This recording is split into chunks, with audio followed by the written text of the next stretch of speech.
첫 번째 순서로 건국대 부동산개발과정 교수님이시자 미스터 홈즈 대표이신 고상철 교수님께서 나의 호주 익스피리언스란 주제로 강연이 있겠습니다. 박수로 맞이 부탁드립니다. 자, 안녕하세요. 자, 반갑습니다. 오늘 대구에서 오신 분 혹시 있나요? 대구에서 안 오셨나? 취소하신 분들이 좀 있는 것 같은데. 제가 대구 일정을 다 취소하고 부산 일정도 다 취소가 됐는데 요즘 좀 위험한 코로나 때문에 위험한데도 불구하고 이 모임 집회를 웬만하면 하지 말라고 그러더라고요. 근데 오늘은 이미 약속 있었던 부분이 없기 때문에 해야 될 것 같아서 진행한 거고, 혹시 이게 어떻게 알고 왔는지를 잘 몰라서 제일 멀리서 오신 분이 있다고 들었는데, 난 여기서 제일 멀리서 왔다 있으세요? 난 제일 멀리서 온 것 같다. 내가 여기서 나는 저기 캐나다에서 왔다, 뭐 영국에서 왔다, 뭐 어느 분이 제일 멀리서 왔죠? 호주 5,000km에서 5,000km를 날아서 왔고, 혹시 뭐 지방에서 오신 분 없고 다 서울 분이십니까? 다 서울 분이세요? 어디서? 순천? 순천 멀리서 오셨네. 순천 어디서 오셨? 춘천. 순천이 좀 더 멀겠네. 또 예를 들어서 광주, 뭐 부산 없으십니까? 지방에서 이제 KTX 안 타신다고 그러더라고요.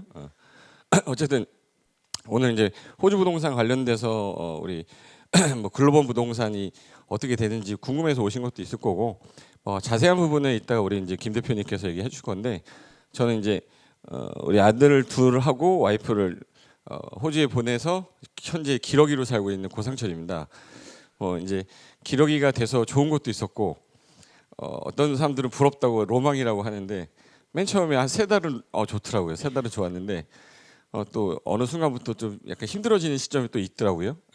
돈도 많이 보내야 되고, 그리고 내가 뭐 하는가 싶고 막 이런 생각도 들고 하는데, 또 애들 또 잘하는 거 보면은 내가 되게 잘한 것 같다라는 판단도 좀 들고 하는데, 제가 호주에 가서 느꼈던 경험이라든지 그런 내용들을 살짝 얘기하고, 그리고 이제 시간이 한 제 40분 정도 할 건데, 시간적 여유가 되면 이제 우리나라 부동산 얘기도 살짝 얘기하고, 그다음에 이제 호주 부동산 관련된 설명을 좀 드릴 건데, 자 이건 소개할 게 없고, 제 아들이 이제 지금 첫째가 지금 6학년입니다. 우리 한국 나이로는 이제 6학년하고 둘째가 2학년이거든요. 초등학교 2학년인데 저기 유학을 왜 호주로 선택했냐, 그리고 다른 국가하고 비교했을 때 장점이 좀 뭐였냐, 왜 호주가 왜 좋았냐, 이런 느낌은 호주를 가보신 분도 있겠지만 여행사만 가보기가 쉽지 않은 곳이에요. 비행기 타고 엄청 가야 되기 때문에. 그래서 호주가 어디 있는지도 모르시고 있는 분도 있을 것 같아서 제가 지도도 하나 마련해 놨는데, 자, 호주를 혹시 갔다 오신 분 있으세요? 난 호주를 가본 적 있다. 오스트레일리아. 이거 다 갔다 오신 분들이니까 관심이 있구나. 호주 갔을 때 느낌이 저는 어땠냐면 그 하늘이 파랗구나라는 걸 그때 알았어요. 하늘이 파랗구나를 대한민국에서는 파랗다라는 느낌을 못 느꼈는데, 공항 딱 내렸을 때, 거기 제가 겨울에 갔었을 때였는데, 저희 서울은 겨울이었는데 내렸는데 거기 여름이었었거든요. 근데 따뜻한 온기가 딱 오면서 하늘을 딱 봤는데 너무 파란 거예요.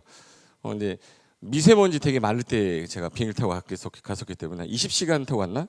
그래서 인천공항에서 필리핀이 싱가포르 갔다 경유해서 갔거든요. 그래서 케언즈로 다시 갔어. 저희 지금 애들은 케언즈가 있는데 20시간 걸렸어요. 그러니까 가는데 20시간, 오는데 20시간, 그러니까 이틀을 벌였는데, 뭐 직항으로 가는 브리즈번이라든지 뭐 시드니 같은 건 직항도 있겠지만, 이게 케언즈는 경유를 할 수밖에 없는 상황이어가지고, 근데 케언즈 공항을 딱 나왔을 때 느낌이 저는 좀 약간 시골로 온 듯한 느낌이었는데, 그때 당시에 한번 볼까? 여기 위치가 어디냐면, 여기 우리나라가 어디냐면, 여기 우리나라 보이세요? 조그만 거? 여기 밑으로 쭉 내려오면은 여기 오른쪽이 밑에 여기가 이제 호주입니다. 호주인데 여기 이제 뉴질랜드고, 여기 이쪽이 이제 크게 나누면 퀸즐랜드라는 데가 있는데, 여기 퀸즐랜드라는 데 있고, 위쪽에 있는 데가 여기가 지금 케언즈고요. 맨 밑에가 이제 여기 이제 우리 여러분이 많이 알고 있는 시드니 멜버른이 밑에 있거든요. 그래서 지도로 보시면 이게 한국, 이게 오스트리아. 땅 크기 자체가 워낙 다르죠. 땅 크기 자체가 뭐 우리나라의 50배가 넘는 것 같은데, 대한민국 크게. 그래서 이렇게 돼 있는데요. 많이 들어봤던 데가 아마 멜버른, 뭐 캔버라, 뭐 시드니, 그리고 브리즈번, 그리고 이제 케언즈인데, 지금 현재 저희 애들은 여기 있고요. 퍼스도 좀 많이 들어보셨을 거예요. 근데 가운데는 사막이다 보니까 뭐 가운데는 좀 많이 못 가봤을 거고 제일 많이 갔을 때가 뭐 시드니 같은 데 많이 가보셨을 건데 저는 맨 처음에 그 뭐지 호주의 수도가 혹시 어딘지 아세요? 호주의 수도가 저기 멜버른하고 시드니하고 해서 사람들이 다 시드니인 줄 아는데 멜버른이에요, 시드니예요? 캔버라죠. 예. 그래서 제가 찾아봤어요. 애들 유학 보내기 전에 나는 그때 당시 시드니가 호주 그 수도인 줄 알고 봤더니 시드니하고 멜버른하고 서로 수도 싸움을 하다가 중간으로 그냥 치는 게 캔버라라고 하더라고요. 중간에 위치로 하겠다 해서 캔버라로 했는데 제가 볼 때는 아직까지는 제가 가본 적은 없어요. 시드니 못 가봤는데 브리즈번하고 몇 군데 돌아다니면서 느낀 게 확실히 이제 그 환경 자체가 좀 다르구나 대한민국하고. 제가 지금 서울 살다가 파주 갔는데 너무 좋았는데 호주 갔을 때의 기분은 더 좋았고 뭐 사진을 보시면 여기는 거의 1년 내내 여름이었어요. 여기 위가 케언즈가 이쪽에 있다 보니까 이쪽 위쪽에 있거든요. 그래서 1시간 정도 빠른 시간으로 한국보다 1시간 정도 빨라요. 지금 2시니까 지금 3시 10분 지금쯤 애들 아마 학교에서 나와서 이제 와이프가 애들 픽업해서 가고 있을 시간인데 지금 한여름 내내 덥다가 지금 조금 아마 이제 40도까지 올라갔다고 하더라고요. 지난주에 38도 막 이 정도 되는 지금 한여름인데 제가 가장 가고 보냈던 이유 중에 하나가 애들이 그 기관지가 되게 안 좋아서 겨울만 되면은 거의 콧물이 이렇게 항상 맺혀 있어요. 혹시 파베리아라고 아세요? 파베리아? 파주를 파베리아라고 그러는데 시베리아 모르세요?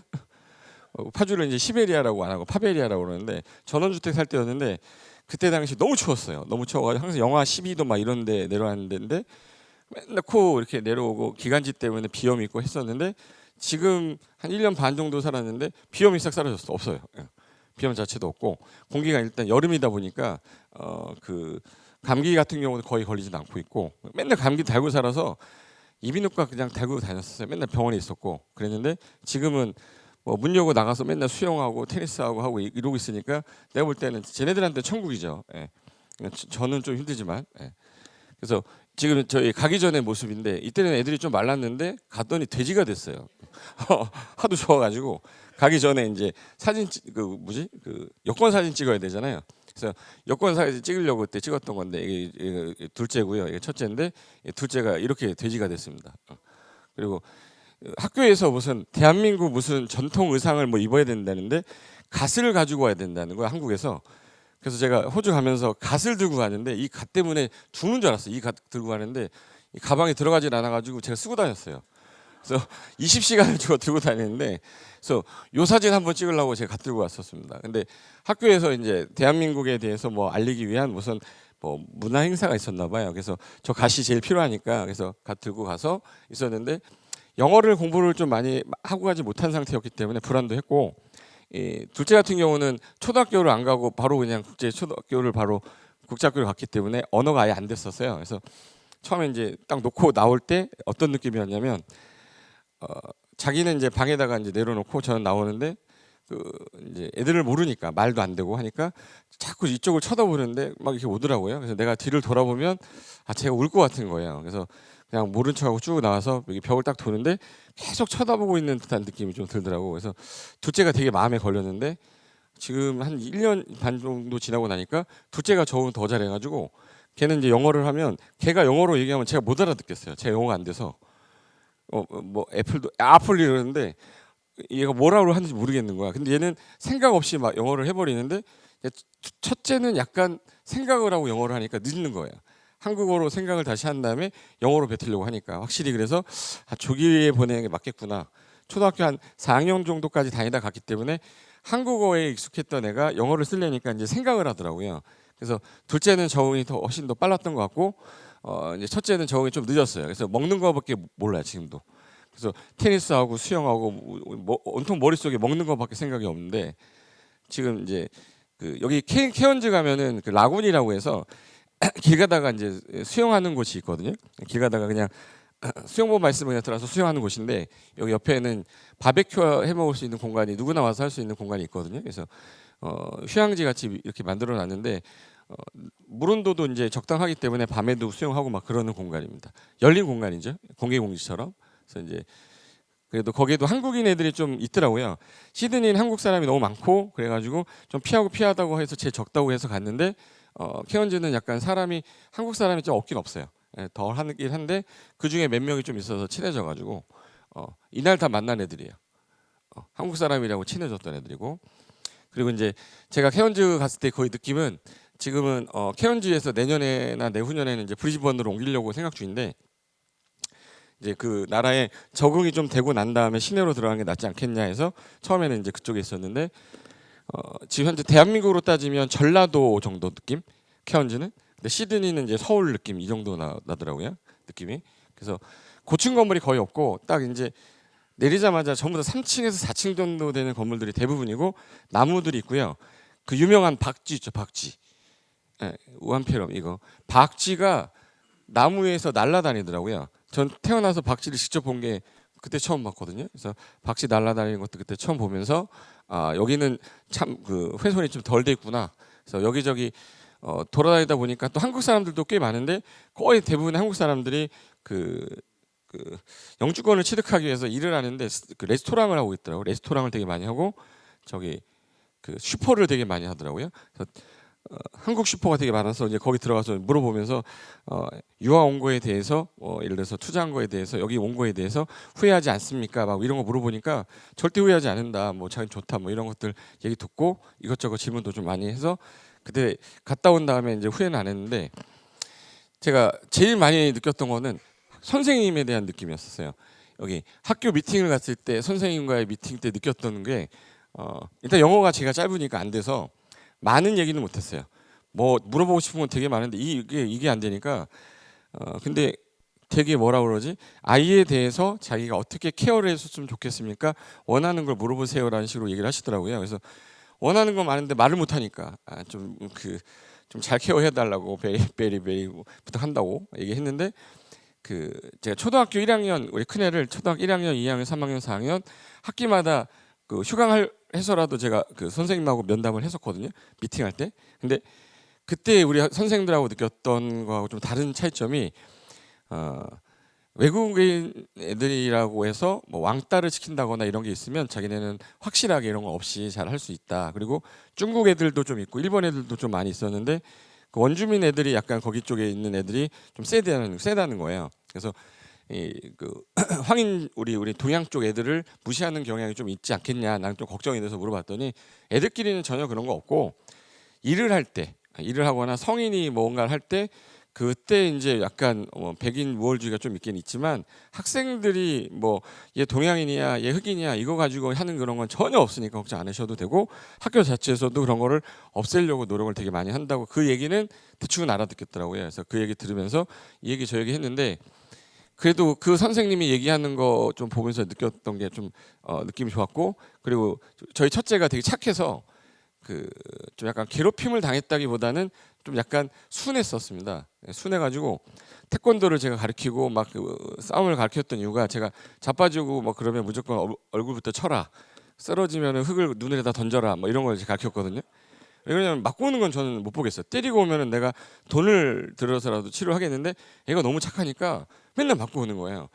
이건 아닌데 했는데 어느 날 그 얘기를 하나 들었는데 친한 친구 한 명이 좀 약간 약한 애를 데리고 와서 그 전봇대에다가 침을 딱 뱉더니 이걸 빠르라고 그랬다는 거예요. 딱 그 얘기를 딱 듣고 나서 걔랑 짝꿍인 거가 너무 싫어가지고 저는 좀 짝을 바꿔달라고 얘기를 하고 싶었고 근데 그 짝을 바꿀 수가 없었다는 이유가 걔를 제어할 수 있는 애는 명진이밖에 없다는 거예요. 명진이라는 아이가 너무 착하기 때문에 걔 아니면 같이 앉아줄 수 있는 친구 없다라는 거야. 근데 그게 왜 희생양이 우리 아들이어야 되냐? 난 좀 싫잖아요. 예. 그래서 이 얘기 저 얘기하면서 좀 약간 다툼도 좀 있긴 있었는데 그러면서 이 교육을 받은 애들하고 이 상황에서 계속 크는 게 또 되게 싫었고 그래서 막 생각 끝에 뭐 필리핀도 생각해보고 미국도 생각해보고 막 해봤는데 기존에 또 이제 알던 분들이 호주에 갔을 때 경험 좋았다고 얘기를 들었고 또 마침 또 친구도 있었고 그래서 여러 가지 좀 물어보면서 갔던 그 기억에 선생님도 너무 좋아서 저는 지금까지는 만족하고 있는데 지금 현재 뭐 하는 건지 혹시 아세요? 지금 머릿속에 온통 먹는 거밖에 생각 안 난다고 그랬잖아요. 여기 가면은 아침에 점심을 시키는 그거를 메뉴를 쓰는 거예요. 그럼 이제 수업 시간에 이제 그 수업 끝나고 나면 점심을 갖다 주나 봐요. 뭐 샌드위치라든지 뭐 이런 거를. 근데 이제 다 스스로 하게끔 이렇게 시키는 건가 봐요. 그래서 옆에서 어떻게 하는지 보고 내가 몇 달러 주니까 오늘은 2개 먹어야지 하면서도 2개 딱 쓰더라고요. 그래서 그거 쓰는 거 모습인데, 그리고 이제 제가 간단하게 또 느꼈던 게, 호주 느끼면서 가장 많이 느꼈던 거는 공항이 우리나라 공항처럼 이렇게 근사하거나 크거나 그러진 않았어요. 그리고 그 편의시설이라든지 이런 게 잘 돼 있거나 이러진 않아요. 시골이었기 때문에 전라도급이라고 그랬죠. 그래서 그 케언즈 같은 느낌은 약간 조용한데 운전하는 게 오른쪽에, 영국령이다 보니까 운전석이 오른쪽에 있어요. 이제 국제 면허증을 이제 발급받아서 저도 이제 운전을 해봤는데, 운전을 하고 있는데 쭉 가고 있는데 차가 저한테 오고 있더라고요.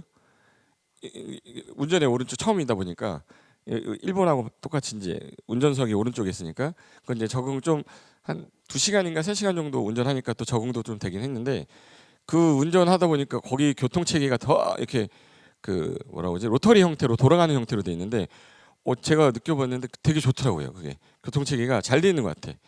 그리고 이제 깜빡이 켜고 저쪽에서 먼저 들어오면 천천히 가고, 이게 우리나라처럼 신호등이 많아가지고 한참 기다리거나 이런 게 아니라 체계가 이렇게 잡혀 있는 형태였었고, 그리고 숙소 같은 경우도 우리가 지금 알고 있는 그냥 일반적인 집들은 거의 대부분 2층 정도 되거나 3층 정도 되는 집이었거든요. 1층짜리 집도 되게 많은데 거의 대부분이 케언즈는 앞쪽에 수영장이 있어요. 그러니까 조그만 풀장 같은 거 한 여기 강남 바닥만한 정도 되는 수영장이 있는데, 날씨가 더우니까 아침에 일어나서 바로 이제 수영도 할 수 있고 환경 자체는 되게 좋더라고요. 근데 렌트비가 좀 비싸긴 했는데, 근데 여기서 한국에서 학원 다니고 뭐 다니고 하는 거 다 더해 보면 호주에서 있는 비용이랑 거의 뭐 큰 차이가 없더라고요. 굳이 뭐 그러면 여기 있는 것보다 거의 더 낫겠다 했는데, 막상 가니까 이제 애들은 좋은데 저희 와이프가 힘든 거지. 친구가 없고 맨날 이제 백화점 가서 맨날 뭐 사 먹고 친구들하고 놀다가 거기 가면 갇히는 거잖아요. 예. 애기 둘만 케어해야 되니까 그게 좀 힘들긴 했는데, 지금은 이제 본인도 영어 공부를 하고 학교를 다니니까 나름대로 이제 적응이 돼가지고 괜찮아지는 것 같은데, 자, 여기 이제 아까 전에 했던 그 집들입니다. 여기가 거의 대부분 2층 형태의 집들이거든요. 2층 형태의 집이 1층이거나. 그래서 주변에 약간 라군 같은 데는 이거 이제 무료로 이제 바베큐 할 수 있는 장소를 만들어 놓은 거고요. 주변에는 이제 거의 대부분의 나무들이 이렇게 이제 약간 풀이 이제 긴 나무들이 가로수 쪽으로 쭉 돼 있고요. 그리고 이제 제가 거기 가서 호주 가기 전에 이제 여러 가지 부동산이 어느 정도 돼 있냐 그래서 좀 보려고 우리 이제 김 대표님하고 돌아다녔는데, 그 사진 한번 좀 보여드릴게요. 지금 여기가 그때 브리즈번에 갔을 때 여기 이제 그 물건 소개받으려고, 부동산 소개받으려고 여기 돌아다녔거든요. 이거 모형인데 이 주변으로 이렇게 돌아다니면서 이분한테 소개받은 거였거든요. 자, 여기 이제 그때 야경 한번 찍은 거였고, 이거는 이제 숙소에서 찍었던 사진이고, 그리고 이제 이거는 그 뭐지, 버스 타고 한참 올라가서 그 어디야, 그 이름이 기억이 안 나는데 거기서 찍었던 시내 모습입니다. 그리고 이제 여기 공사, 지금 현재 한참 건물 짓고 있는, 분양하는 그 건물 짓고 있는 공사장인데, 공사장에서 밑에서 찍었던 거고, 그리고 이제 이거는 지금 그 호텔 올라갔는데 옥상에서 찍었던 사진이고, 이제 이분 소개로 이제 더스타라는 그 호텔하고 거기 카지노가 있거든요. 근데 거기 이제 소개받아서 이분 통해서 이제 가서 구경도 좀 받고, 그리고 이제 주변에 그 부동산 관련된 내용도 좀 들어보고 했는데, 우리가 이제 부동산 수익률이라는 거는, 우리가 한국에서 부동산 수익률 몇 %면은 좀 좋습니까? 그러면 몇 %대라고 그러죠? 난 이걸 사면 수익률 몇 % 정도 보시죠? 보통? 수익률. 5% 정도 보죠. 4% 정도 되면은 좀 고민하다가 좀 아니다 싶다 하는데, 그래도 한 5% 정도 때 되면 생각 좀 해보잖아요. 예. 그래서 만약에 뭐 오피스텔이 뭐 예를 들어서 한 5%에서 6% 정도 나오면 우리가 1억 정도 투자해가지고 매달 한 뭐 50만 원 정도 나온다. 그럼 6% 정도 되는데, 50만 원 정도 나오면 6% 정도 되잖아요. 취득세 뭐 빼고 하면 한 5% 정도 될 거예요. 근데 그 5%가 또 안전하게 5%냐, 공실이 생기거나 관리가 안 되면 또 5%가 3% 되고 4% 되고 막 이러잖아요. 네, 그런 것들에 대해서 이제 저는 관리하는 게 되게 저는 좀 안 맞는 스타일인 것 같아.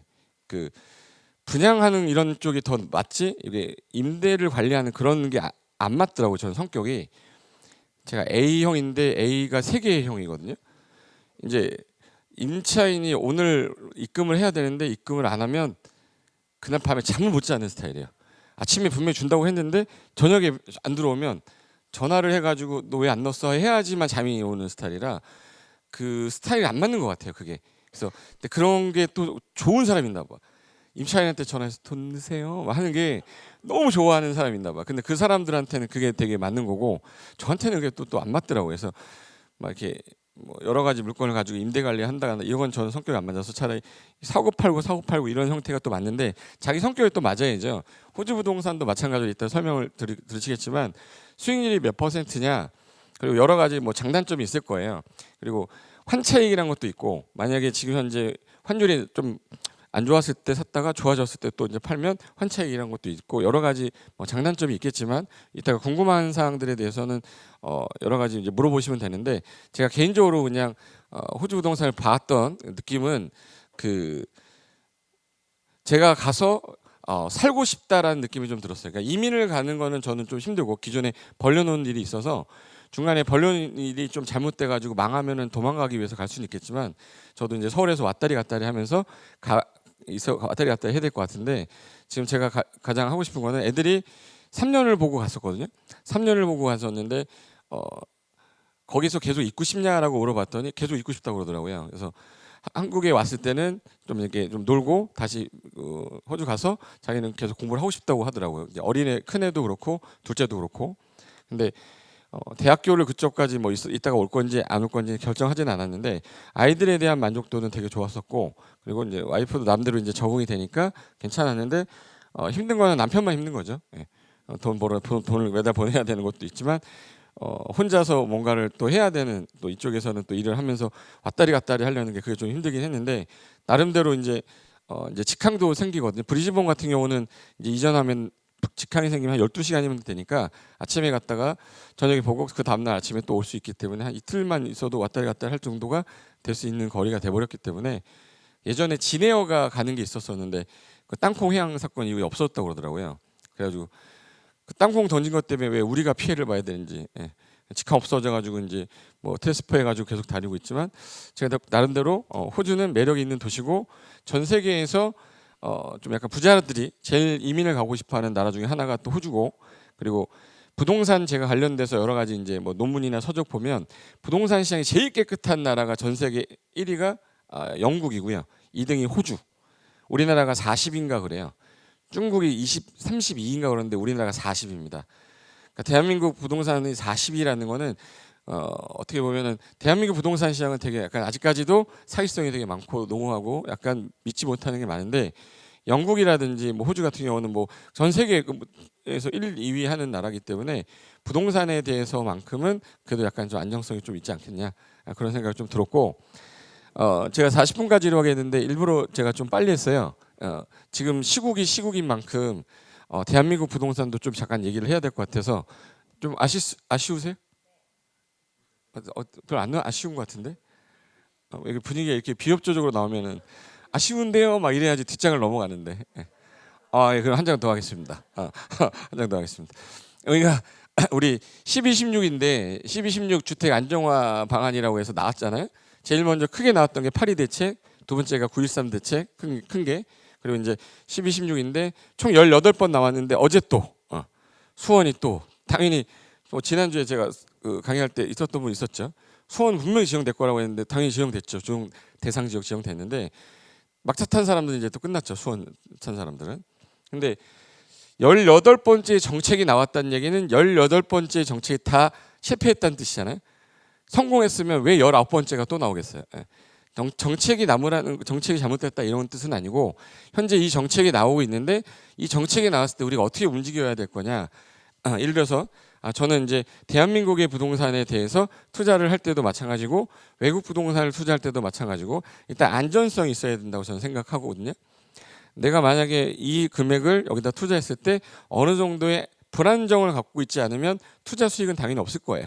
안전하면 수익은 떨어지는 건 맞고 당연히 하이 리스크니까 하이 리턴이 될 거지만 내가 최소한의 리스크를 줄여가지고 투자를 했을 때 좀 하이 리턴이 되기를 원하는 건데 그런 물건은 많지 않겠지. 근데 정책이 바뀌면 약간 리스크가 높은 편인데 되게 리턴이 높은 경우가 많아요. 이런 경우에 우리 12, 16 주택 안정화 시장에서 건드린 건 거의 대부분이 이제 세법 관련된 규정을 좀 건드렸어요. 우리 세법 교수님도 저 계시지만 제가 세무 관련된 얘기를 하려는 건 아니고 이 청약제도 강화 부분이 좀 있었거든요. 그래서 청약제도 강화 부분도 있고 그리고 분양가 상한제가 10월 말에 실시하기로 했다가 잠깐 6개월 동안 약간 유예를 했다가 이제 4월 말에 실시를 하기 때문에 그럼 저게 만약에 실시가 되면 과연 그럼 내가 지금 집을 사야 되는 상황일까 아니면 집을 좀 내놔야 되는 상황일까?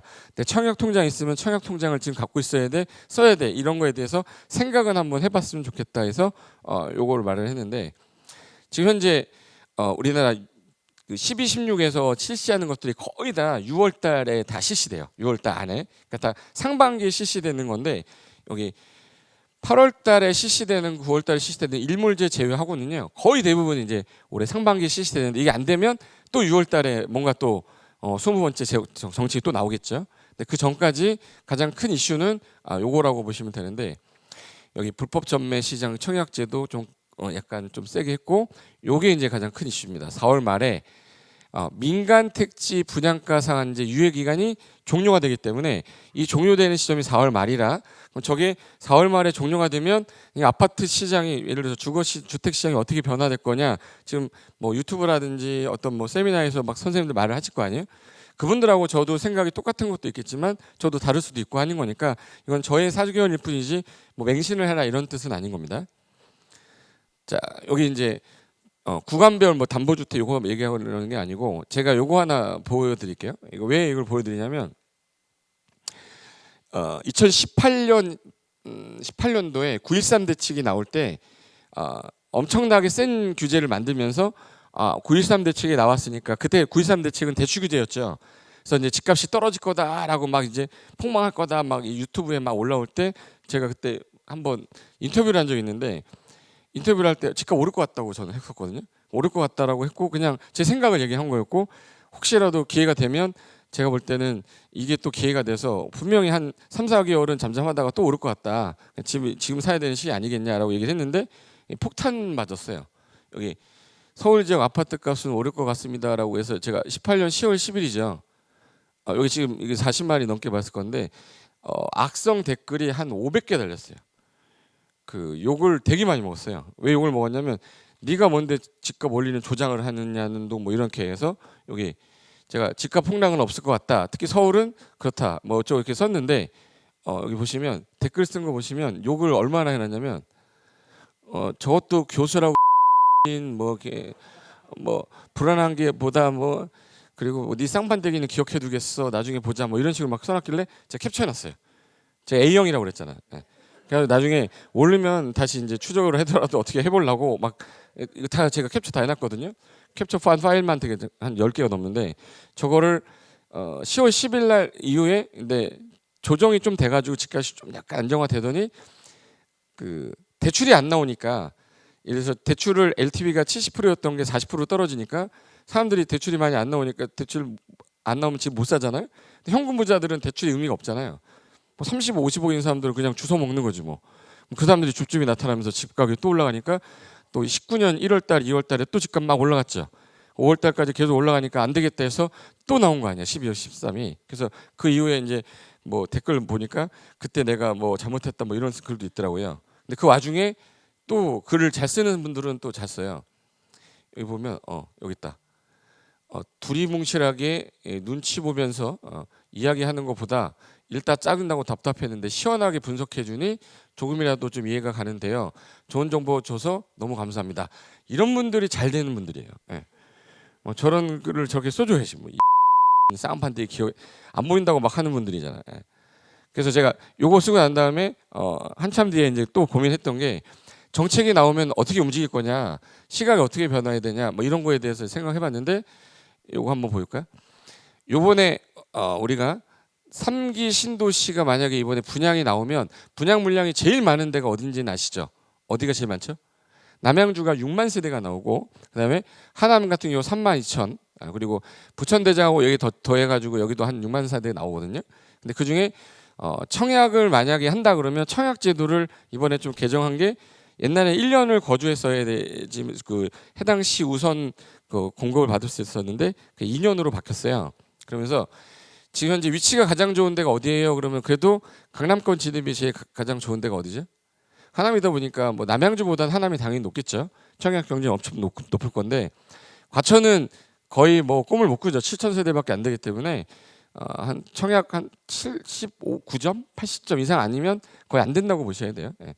그러면 하남이라도 한번 비벼보려면 여기가 32,000세대가 나올 건데 바로 앞에가 위례고요. 밑에가 이제 판교란 말이에요. 근데 여기 보시면은 하남 교산이 지금 현재 2021년에 입주 물량이 나와요. 여기 이제 분양 공급을 한다고 되어 있는 2021년인데 이게 이제 토지 보상이 나와야 되니까 토지 보상은 맨 처음에 협의를 한 다음에 협의가 안 되면 재결 신청이라는 절차를 거치는데 재결 신청이라는 게 항상 늦어지기 때문에 저 공약했던 날짜보다는 빨리 가진 않을 겁니다. 그래서 한 2022년 초반 한 3월이나 이때쯤에 아마 공급이 나올 거예요. 근데 지금이 몇 년이죠? 지금 2020년 지금 몇 월이죠? 2월이잖아. 근데 지금 아까 1년 거주가 몇 년 거주로 바뀐다고 그랬어요? 2년 이상 거주한 사람한테만 시 우선 공급량이 나오고 시에서 안 되면 도 우선 공급량을 받을 수 있고 안 되면 마지막에 50%를 일반 공급으로 또 들어갈 수 있어요. 그러니까 기회가 3번이 있을 거니까 3번을 넣었는데 안 되면 이거 사람이 아니죠. 예. 봐봐요. 이게 3기 신도시 분양 기다리는 예비 청약자들이 알아야 될 게 뭐냐면 여기 투기과열지구하고 대규모 신도시 같은 경우는 거주 요건을 몇 년까지 늘리겠다. 2년. 그래서 1순위 조건을 갖춰도 거주 기간이 안 되면은 기타 지역에 청약 예약해야 됩니다. 보면 여기 수도권에 거주를 하더라도 청약을 할 때 내가 만약에 66만 제곱미터 이상이면은 이제 무조건 2년 거주로 바꿔버리면 아까 하남이라든지 저기 어디야 창릉이라든지 이런 데는 2년 이상 거주를 한 그 거주자한테는 해당 시 20% 안에 우선 최우선 먼저 들어갈 수 있어요. 근데 여기서 안 됐다. 그럼 경기도니까 경기도민으로 30%일 때 또 들어갈 수 있어요. 근데 거기서 또 안 됐다. 나머지 50%를 일반인들한테 들어갈 때 또 들어갈 수 있으니까 최소한 몇 번의 기회가 오는 거예요? 3번이 올 수 있어요. 그럼 여기 보시면 창릉 같은 경우는 이제 여기 만약 내가 고양시니까 오늘 내가 거주해서 일단 전입신고라도 해가지고 몇 년 이상 거주를 해놓으면 2년. 그러면 이제 20% 한번 들어가고 안 되면 그 도 30% 또 들어가고 안 되면 50%또 들어갈 수 있잖아요. 그래서 이제는 정책이 나오면 내가 이사를 가야겠구나라는 생각을 해야지 정책이 나쁘다라고 얘기하고 있으면 안 된다는 거예요. 그래서 요거 하나랑 이게 10월 달에 그때 8월 10일 날 뭐라고 그랬냐면 10월부터는 민간 택지도 분양가 상한제를 적용하겠습니다라고 했다가 그때 이제 분위기가 안 좋아서 6개월 유예하겠습니다 했던 게 4월 말에 실시하는 거예요. 그래서 옛날에는 민간 택지에는 적용을 안 하던 건데 우리가 보통 공공 택지가 분양가 상한제를 적용받지만 민간 택지도 적용하겠다라는 게 여기 왜 적용되는 문제냐면 여기 보시면 여기가 재개발하던 구역이었거든요. 재개발하던 구역인데 여기가 지금 현재 1005세대 정도 되는데 대림 2편한세대인데 18평짜리가 5억이에요. 24평짜리가 6억이고 여기 30평짜리가 7억인데 내가 이 18평짜리를 살려면 몇 억 있어야 되는 거예요? 2억 있어야 되죠. 5억 있어야 되잖아. 근데 이 5억이 없어도 살 수 있는 방법은 있냐? 요 앞에가 재개발 구역입니다. 여기 앞에 재개발 구역. 그럼 재개발 구역이면 내가 여기 있는 땅이라든지 건물을 사면 조합원으로 내가 요게 나중에 뭐가 바뀌는 거냐? 이렇게 뭘로 바뀌는 거죠? 3번 정도 보여줘야지. 이렇게. 아파트로 바뀌죠. 그럼 이제 나는 조합원으로서 조합원 분양 신청해서 들어갈 때 조합원한테는 비싸게 좀 싸게 조합원 분양가는 약간 싸게 나오니까 그래서 내가 조합원이 된다 그러면 18평을 몇 억짜리를 3억에 그럼 내가 만약에 이거 3억 주고 사면 3억으로 내가 18평 신청했다 그럼 팔 때는 거의 요거랑 비슷하게 팔 거니까 프리미엄이 얼마 정도 나오는 거예요? 2억이야. 그러면 이제 이 물건을 내가 매입하는 게 맞는데 내가 이 물건을 매입을 못했다 그럼 일반 분양이 들어가야 되죠. 일반 분양가가 예를 들어서 18평이 4억이고 5억 6억이다. 그럼 내가 청약 통장을 갖고 있는 사람이라면 요 5억 넣는 게 아니라 여기 있는 거 4억 넣어야 되죠. 그럼 이거 당첨되면 프리미엄 얼마죠? 1억이야. 근데 1억인데 문제가 생겼어요. 여기가 민간 택지 분양가 상한제 적용하는 대상 지역이 서울은 웬만한 동은 다 적용하죠. 그러면 이제 322개 동이 지금 적용 대상 지역인데 그럼 분양가 상한제가 적용되면 기존에 있던 조합원이 700세대인데 1000세대를 분양한다. 그러면 300세대는 일반 분양분으로 가는 거잖아요. 그럼 300세대 일반 분양분에 무슨 상한제가 적용되는 거예요? 분양가 상한제 적용받으면 이게 4억짜리가 아니라 3억 2천에 분양을 해야 돼요. 그럼 3억 2천에 분양을 한다? 그럼 3억 2천에 분양하게 되면 잠깐만 보세요. 원래 이 조합원이 이 3억에 받고 얘가 3억 2천에 받으면 청약을 넣어가지고 받는 게 더 낫네. 굳이 이걸 사가지고 10년 갖고 있는 것보다, 그죠? 그럼 만약에 볼까요?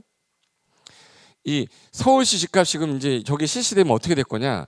자, 볼게요. 이 분양가 민간택지 분양가 상한제 적용 기준이 개선되는 아니 여기가 여기 기존의 투기과열지구로 지정된 지역 중에서 현재 1년간 물가 상승률이 2배 초과한 지역으로 이 주거정책심의위원회 심의 거쳐서 핀셋으로 지정한다 이렇게 돼 있거든요. 근데 그게 처음에 지정할 당시에는 여기 마용성에 요거 한 군데, 용산에 2군데, 성수 일가에서 동별로 지정하기로 했었어요. 요게 이제 10월 달에 나올 때 12, 16 나올 때 여기 영등포 하나 있고 거의 강남, 송파, 서초 빨간 색깔들은 다 지정 대상 지역이었었어요.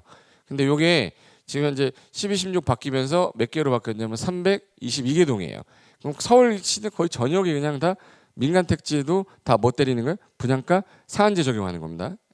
그렇게 되면 지금 현재 이 동안에 들어있는 지역의 재개발 재건축할 때는 일반 분양가를 높인다는 얘기예요, 낮춘다는 얘기예요? 낮춰야 돼요. 그럼 그 분양가가 낮춰진 만큼 다 그걸 누가 부담을 해야 돼? 조합원이 부담해야 돼요. 쉽게 말하면 내가 부담하는 부담금이 올라간다는 얘기지.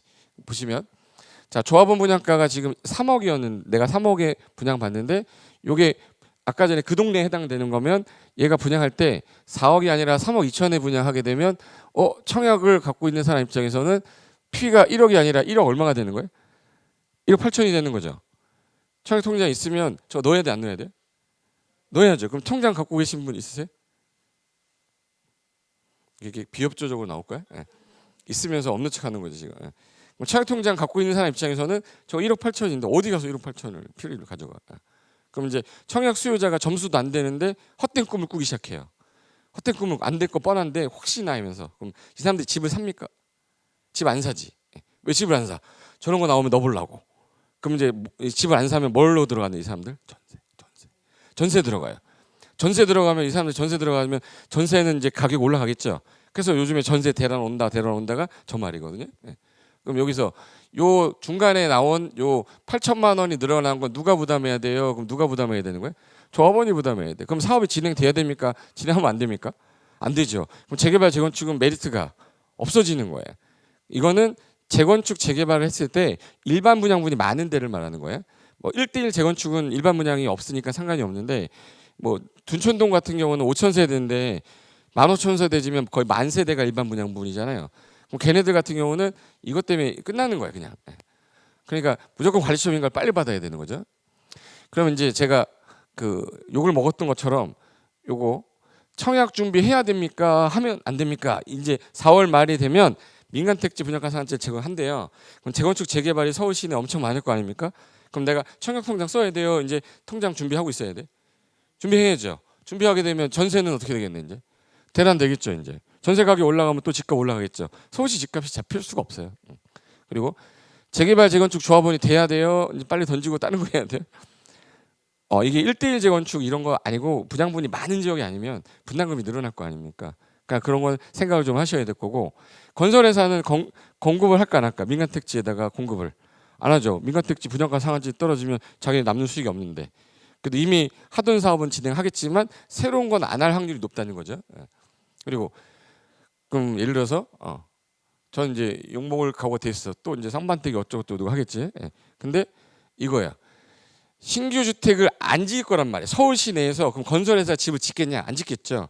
그러면 이제 안 짓는다는 얘기는 서울 시내 신규 주택은 안 지어질 거야. 그럼 이미 지어져 있는 신규 주택은 가격이 올라가겠죠. 그래서 최근 5년 안에 지었던 아파트 가격 올라갈 거고 그리고 재개발 재건축이 위축이 되면 어디로 넘어가겠네요? 리모델링 쪽으로 넘어가겠죠. 예. 그리고 전세는 당연히 증가할 거기 때문에 전세 가격이 올라가면서 집 가격도 약간 상승시킬 여력이 있기 때문에 매수할 타임일 것 같다. 이거는 제 개인적인 생각이니까 결정은 본인이 하시는 거고요. 그래서 여기 재개발 재건축 단지 중에 다 힘든 건 아니고 일반 분양분이 많은 지역이 힘들어지는 거고 그래서 빨리 관리처분 인가를 받으려고 하는 거고 그리고 서울 지역의 건설회사가 건설 아예 안 한다고 못 박을 수는 없고요. 단정 지을 수는 없고 안 지을 가능성이 높아진다고 보는 거죠. 그리고 서울 지역 외의 지역으로 주택을 공급하게 되면 주변 지역으로 이제 토지 가격이 같이 올라가는데 제가 여지껏 봤던 신도시가 딱 지정되면요. 신도시하고 서울 사이에 있는 땅값은 다 올랐었어요. 공시지가 그 올라가는 그래프나 도표를 다 보면 그럼 하남하고 서울시 사이에 있는 토지나 또는 창릉하고 수색 사이에 있는 토지나 남양주하고 이 사이에 있는 토지 가격이 올라갈 거기 때문에 약간 협소된 토지라도 매물이 나오거나 공매가 좀 나온다 그러면 그냥 묻어두면 신도시가 많이 개발이 됐을 때 그 토지 가격 상승은 아파트보다 더 높을 거거든요. 그런 부분도 좀 생각을 할 필요가 있을 것 같다. 그래서 정책에 당하지 말고 정책을 좀 이용하자가 저의 좀 생각인데, 그리고 요거는 마지막. 자, 일단 신축 아파트들이 최근에 많다 그러면 요거 이제 주변에 신축 아파트 가격 계속 올라갈 거니까 그 주변 지역의 토지도 같이 올라갈 거고요. 청약 통장이 있다면 그래도 내가 점수가 좀 높다면은 기다리고 있다가 좋은 지역 단지 뭐가 나온다 그러면 한번 넣어보는 게 한 번의 기회는 꼭 올 거니까. 그래서 요거는 좀 준비를 좀 하고 계셨으면 좋겠다. 그리고 아파트만 가격이 올라가는 게 아니라 아파트가 올라가면 뭐가 같이 올라가요?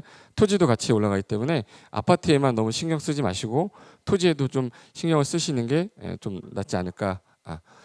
이렇게 생각했고, 저는 이제 호주 부동산하고 이제 글로벌 여러 가지가 있는데 앞으로 뭐 영국도 있고요, 뭐 태국도 있고 부동산에 대해서 관심을 좀 많이 가지면서 한국 부동산도 공부를 좀 하시고 호주 쪽도 공부를 좀 하셔서 안전성 있는 부동산 투자하셨으면 좋겠습니다. 저는 이거로 마치고요. 두 번째는 이제 아마 호주 부동산에 궁금한 거 오늘 하이라이트니까 잘 들어보시고 궁금한 거 있으면 이따가 질의응답 시간에 질문해 주시면 성실하게 답변 드리겠습니다. 자, 수고하셨습니다.